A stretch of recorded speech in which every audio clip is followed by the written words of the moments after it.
Oh, that looks like the worst of its part. Look at that. Huh.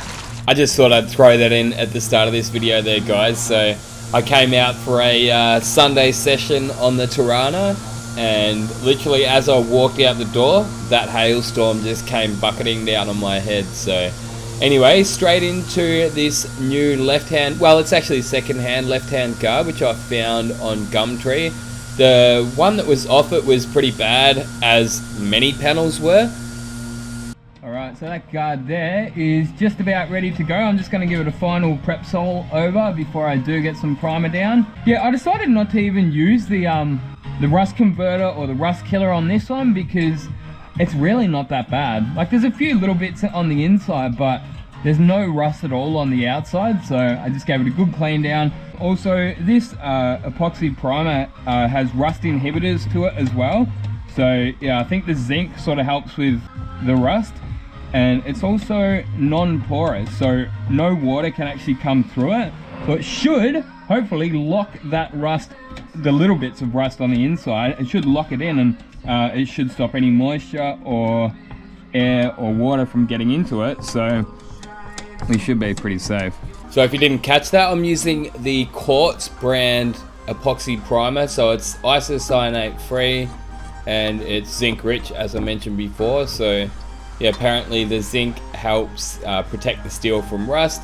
I actually recently got a micrometer or a micrometer.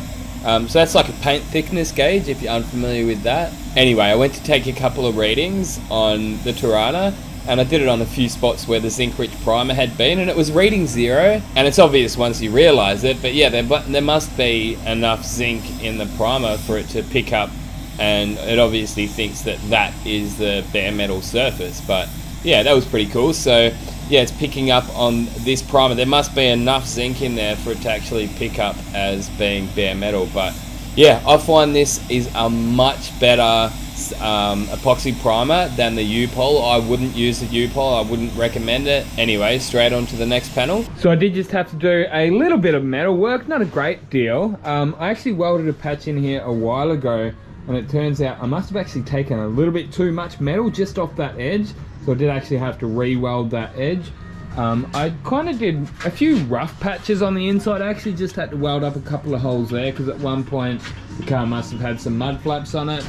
I'm not going to put these badges back on the side of the car, so I've welded them up. So the guard that I've got there doesn't have the holes in them as already, so that's good too.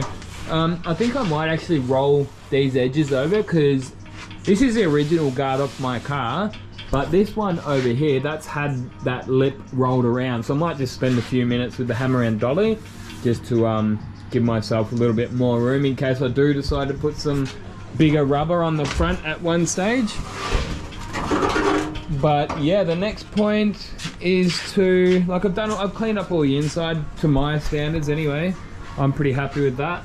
I might just go around with like this small wire wheel one more time on one of those little drills just to get into a couple of those edges, but I've given it a quick go over with the big one.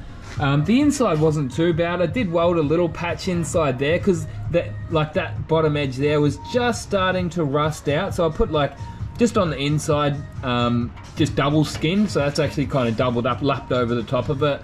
And I did sort of do a couple of little welds here, and there was another little hole there. So, you know, whilst it's not perfect, it's still pretty good, I think, and it's definitely gonna it's strong enough that it's going to last. Anyway, so the next step is to get my big buff out again with the 16 grit and just rip all that paint off. Actually when I've been doing my sanding, I've been using these little bangers here. So what are they called? 3705 is the product number, but they're these little dust masks, and they're really good. Like, they're not as sort of heavy and annoying as a full-size mask, but they still do filter out a lot of stuff. I mean, you can just see by the color of it that it's doing its job. Again, that was one that Spray Guns Direct sent out, so shout out to Spray Guns Direct, and thanks as always for sponsoring the channel. I actually like to wear the ear protection when I'm doing this too.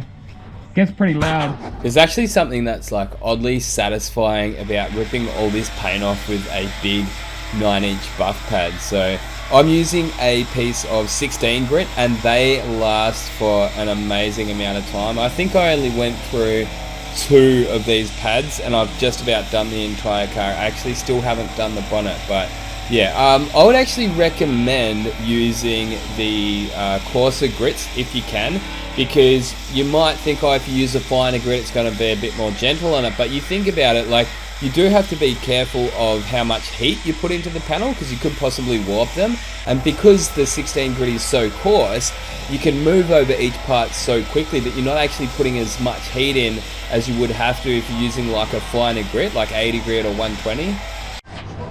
So I just grabbed my hammer and dolly and just lipped that over. I reckon that looks okay.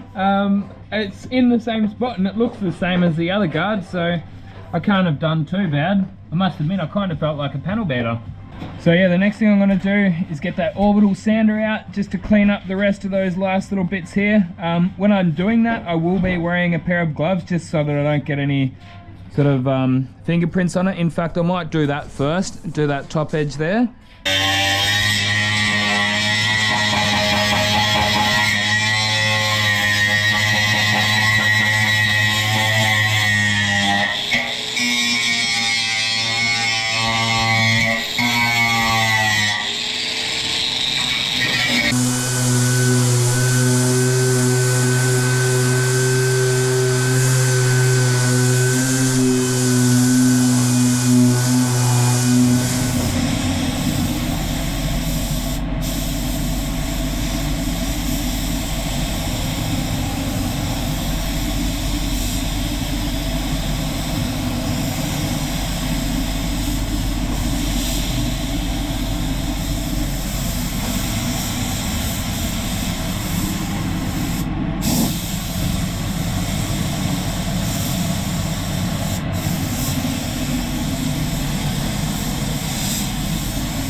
So I started doing this quarter panel not long ago, and you might even be able to tell in the video, but yeah, I've got all this bog in my left eye, so I've decided to put a face visor on as I continue on with this job here.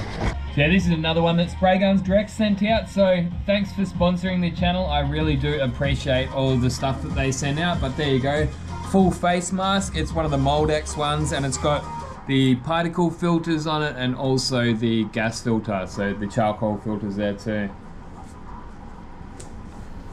So absolutely insane amount of body filler in that quarter panel, but I can tell you what, there was something oddly satisfying about grinding all of that out.